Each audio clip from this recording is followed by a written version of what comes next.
বন্ধুরা, আজকে কোনো হাসি বা উপদেশমূলক গল্প নয়, রয়েছে ভূতের গল্প তোমাদের জন্য।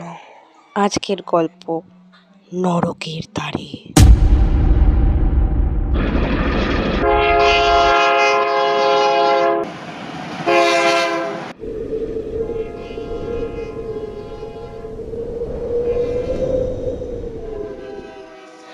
মধুপুরে বিশেষ ট্রেন থামে না, থামলেও না সেখানে যাত্রী ওঠে না নামে, স্টেশন চত্বর ফাঁকাই থাকে। কিন্তু আজকের ব্যাপারটা অন্যরকম। আজকে অনিল এসেছে নিজের দিদিমার সাথে দেখা করতে। অনেক দিন পরে, সেই ছোটবেলায় সে তার দিদিমাকে দেখেছিল, তারপর আর দেখা হয়নি। ইদানিং সে এক বিশ্রী রকমের স্বপ্ন দেখে। সেই স্বপ্নই তাকে দিনরাত তাড়া করে বেড়ায়। সেই স্বপ্ন তার মনে দুশ্চিন্তার প্রভাব ফেলেছে। সে এসেই দেখল দূরে এক ঠাকুরদাদা দাঁড়িয়ে আছে। সে ডাকতে লাগলো, দাদু, দাদু, ও দাদু। বলছি এখানকার উত্তর পাড়ার রাস্তাটা কোনটা বলতে পারো? আমি ঠিক চিনতে পারছি না। উত্তর পাড়া যাবে তুমি? আমি বলবো যেও না বাবা, যেও না। যাবো না? কিন্তু কেন? যেও না। অনিলের আবার সেই স্বপ্নটা মনে পড়ে যায়, সেই দুঃস্বপ্নটা। সে দেখতে পায় তার দিদিমা দাঁড়িয়ে আছে।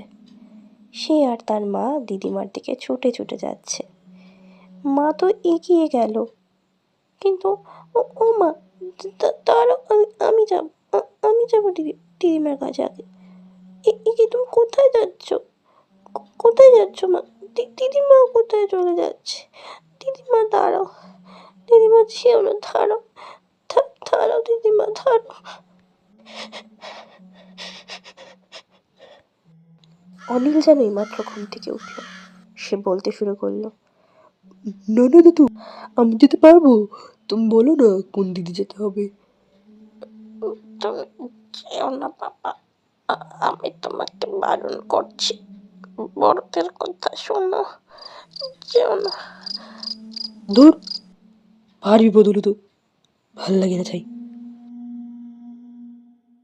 অনিলের কি আর তখন সব বারণ মানা চলে? সে এমন রাস্তা দিয়ে চলতে লাগলো যে রাস্তায় জোনাকি পোকার আলোও দেখা যায় না, শুধু দূরে ট্রেন স্টেশনের লাল আলো জ্বলে। লোকের হয়তো অবাক লাগবে, তবে সে নিজেও জানতো না সে কোথায়